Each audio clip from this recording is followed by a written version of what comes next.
الحمد لله رب العالمين والصلاة والسلام على رسوله الكريم أما بعد فأعوذ بالله من الشيطان الرجيم بسم الله الرحمن الرحيم وما أرسلنا من قبلك من رسول إلا نوحي إليه أنه لا إله إلا أنا فاعبدون صدق اللہ العظیم۔ واجب الاحترام سامعین، السلام علیکم ورحمۃ اللہ وبرکاتہ۔ قرآن مجید کی جو آیت میں نے تلاوت کرنے کی سعادت حاصل کی ہے، اس کا ترجمہ یوں ہے: اور نہیں بھیجا ہم نے آپ سے پہلے کوئی رسول مگر یہ کہ ہم نے وحی بھیجی اس کی طرف کہ بلا شبہ نہیں ہے کوئی معبود بجز میرے، پس میری عبادت کیا کرو۔ اللہ کا قول سچا ہے جو بڑی ہی عظمت والا ہے۔ عزیزان گرامی قدر، السلام علیکم ورحمۃ اللہ وبرکاتہ۔ اس حوالے سے جو ٹاپک ہے ہمارا وجود و شہود ہے، تو اس کی تشریح کے لیے حضرت نصیر الدین نصیر چراغ گولڑا رحمۃ اللہ علیہ کے والد گرامی کا شعر حضرت معین الدین گولڑوی المعروف بڑے لالا جی رحمۃ اللہ علیہ کا ہے، وہ کل ہم نے شروع کیا تھا، اس کو سماعت کریں۔ شعر یوں ہے: کہیں شکل عابد کہیں شکل معبود، ہے اصل میں ایک ہی ذات موجود، جو پردہ اٹھا پھر ہوا صاف مشہود، وہی ذات مطلق مقید بنی ہے۔ اس حوالے سے ہم اس نتیجے پر پہنچے تھے، اس شعر کے مفہوم کے حوالے سے بھی، کہ پوری کائنات کی جتنی بھی اشیاء ہیں، چیزیں ہیں، ذرہ ذرہ سے لے کر آسمان، زمین، پہاڑ، سب جتنی بھی اشیاء ہیں، یہ اللہ تعالیٰ کی صفات کا مظہر ہیں، یعنی اللہ تعالیٰ کی ذات و صفات کو ظاہر کرتی ہیں، لیکن اللہ تعالیٰ کی صفات خود سے قائم ہیں۔ اللہ کی کوئی صفت ان میں حلول نہیں کی، حل نہیں کی، یعنی اللہ تعالیٰ اپنی صفات و ذات و صفات پر قائم رہتے ہوئے ان چیزوں کا اظہار کیا، اپنی ذات و صفات کو،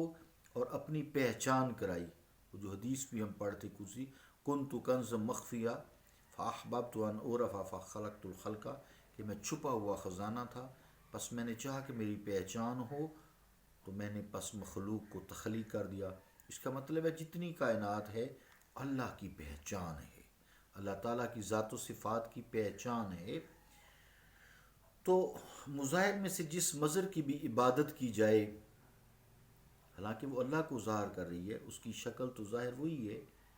لیکن عبادت صرف اللہ تعالیٰ کی ہے۔ یہ شرعی حکم ہے، اس کو ہم ڈیٹیل میں آگے انشاءاللہ کریں گے۔ آئیے آج حضرت پیر میر علی شاہ صاحب رحمۃ اللہ علیہ، جو پردادا ہیں حضرت نصیر الدین شاہ صاحب کے، اور دادا ہیں حضرت معین الدین چشتی گولڑوی المعروف بڑے لالا جی کے، وہ اس سلسلے میں کیا فرماتے ہیں؟ وہ فرماتے ہیں کہ اگر گوئی سجدہ مخلوق برائے عارف ذوالعین کے صاحب مقام، ما رأیت شیئا الا ورأیت اللہ قبلہ، باشد چونکہ در نظر شہود شک مرئی است نہ خلق، چرا جائز نیست گویم لما عرفتہ از عدم ورود امر و اجازت شارع علیہ الصلاۃ والسلام۔ اب اس کا ترجمہ کرتے ہیں۔ پھر میلی شاہ صاحب بڑے علمی شخصیت ہیں ماشاءاللہ، اپنے وقت کے ولی ترین، کامل ترین ولی ہیں۔ اب ان کا ترجمہ اس عبارت کا یہ ہے کہ اگر یہ سوال ہو کہ اگر کوئی ایسا صاحب بصیرت اور صاحب معرفت ہو جسے یہ مقام حاصل ہو کہ ہر شے کو دیکھنے سے قبل اس میں مشاہدہ خدا کرے، اور اس کی نگاہ شہود میں حقیقت حقہ ہوئی ہی جلوہ گر ہو، نہ کہ مخلوق، تو اس کے باوصف ایسے شخص کا مخلوق کے لیے سجدہ کرنا کیوں کر ناجائز ہے؟ فرماتے ہیں کہ اس کا جواب یہ ہے کہ ایسے سجدے اور ایسی عبادت و پرستش کے عدم جواز کا سبب شارع علیہ الصلوۃ والسلام یعنی مصطفیٰ کریم علیہ الصلوۃ والسلام کی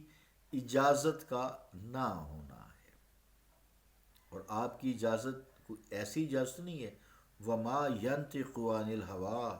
میرے مصطفیٰ تو اپنی خواہش سے کوئی بات نہیں کرتے، ان ہوا الا وحی یوحی، یہ وہی بات کرتے ہیں جو آپ کی طرف وحی کی جاتی ہے۔ تو مصطفیٰ کریم علیہ الصلوۃ والسلام نے ایسی شخصیت کے لیے جو اللہ تعالیٰ کی ذات و صفات کو چشم دید گواہ بھی ہو، تو ان کو سجدہ کرنے کی، مخلوق کو سجدہ کرنے کی اجازت نہیں دی۔ مصطفیٰ کریم علیہ الصلوۃ والسلام نے منع کیے، حتیٰ کہ سجدہ تعظیمی بھی نہیں کر سکتا، اس لیے کہ جس کی عبادت کی جائے، ظاہر ہے کہ مخلوق جس کو معبود سمجھا جائے اس کی شکل میں بھی تو اسی کی صفات ظاہر ہیں، مگر شریعت مطہرہ کی اجازت نہ ہونے کی وجہ سے اور مخالفت حکم مصطفیٰ کریم صلی اللہ علیہ وآلہ وسلم کے سبب اس سے پوچھ گچھ ہوگی، اس کا مواخذہ ہوگا، اس کا حساب کتاب ہوگا، اس پہ شرک کا فتویٰ لگ جائے گا۔ لہٰذا جو شعر ہے، مصرع ہے کہ شکل عابد، کہیں شکل عابد میں اور پھر کہیں شکل معبود، اللہ تعالیٰ شکل سے پاک ہے، یہ شعر ہے، اس کو سمجھنے کی ضرورت ہے۔ تو شکل عابد وہی شکل معبود کا مطلب ظاہر ہو گیا کہ ہر معبود کی شکل میں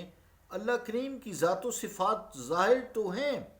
لیکن ممانعت شرعی ہے، شرعی حکم ہے، اور وہی اسی کا ہے جس کی ذات و صفات کی وہ اظہار کر رہی ہے، اسی نے منع کیا جن کو اس نے تخلیق کی ہے کہ یہ میری مخلوق ہے، اس کو سجدہ نہیں ہے، اس کی عبادت نہیں ہے، یہ معبود نہیں ہے، بے شک میری ذات و صفات کو یہ اظہار کر رہے ہیں، سجدہ صرف میرے لائق ہی ہے، میں ہی واحد وحدہ لا شریک ہوں، قل هو اللہ احد اللہ الصمد لم یلد ولم یولد ولم یکن لہ کفوا احد، سجدہ صرف مجھے ہے اور کسی کو سجدہ نہیں ہے، حتیٰ کہ انبیاء کو بھی سجدہ نہیں ہے۔ عزیزان گرامی ہے قدر، تو شرعی ممانعت کی وجہ سے عبادت صرف اللہ رب العالمین کی ہے، الہ معبود حق وہی ہے، اسے ہی جائز ہے۔ مراتب مخلوق و حادث کی عبادت جائز نہیں۔ حادث وہ ہوتا ہے جو ایک وقت میں موجود نہ ہو، پھر اسے تخلیق کیا گیا ہو، اللہ تعالیٰ نے اس کی تخلیق کی ہو، اس کو حادث بولتے ہیں۔ اللہ قدیم ہے، اللہ قدیم ازل سے ہے، ابد تک رہے گا، یہاں تک کہ عزیزان گرامی قدر سجدہ تعظیمی بھی ایک اختلافی مسئلہ ہے، مگر محققین کے نزدیک، علماء خیر کے نزدیک اس کی بھی شریعت مصطفیٰ علیہ الصلوۃ والسلام میں ممانعت ہے، باقی انبیاء کی شریعت میں یہ جائز رہا ہے، جیسا کہ سورہ یوسف میں بھی یہی ہے کہ ان کے ماں باپ نے، حضرت یوسف علیہ الصلوۃ والسلام کے ماں باپ نے انہیں سجدہ کیا، اور وہ تعظیمی سجدہ تھا، درست تھا، لیکن مصطفیٰ کریم علیہ الصلوۃ والسلام نے سجدہ عبودیت تو بڑی بات ہے، سجدہ تعظیمی جس کی نیت یہ ہو کہ میں تعظیماً سجدہ کر رہا ہوں، وہ بھی ہماری شریعت مطہرہ میں، امت مصطفیٰ میں حرام ہے، دین اسلام میں حرام ہے، منع ہے۔ تو حضرت میرلی شاہ صاحب نے بھی یہی بات فرمائی ہے کہ شریعت مطہرہ حائل ہے، بے شک ساری کائنات مظہر ربانی ہے، مظہر خدا ہے، مظہر ذات و صفات وحدہ لا شریک ہے، لیکن سجدہ صرف اللہ رب العالمین وحدہ لا شریک کی ہے۔ عزیزان گرامی قدر، اس میں پھر کوئی شعر میں کل انشاءاللہ تعالی گفتگو کریں گے، وقت پورا ہوا۔ صلی اللہ تعالی علی رسول خیر خلقہ محمد وعلی آلہ وصحبہ اجمعین برحمتک یا ارحم الراحمین۔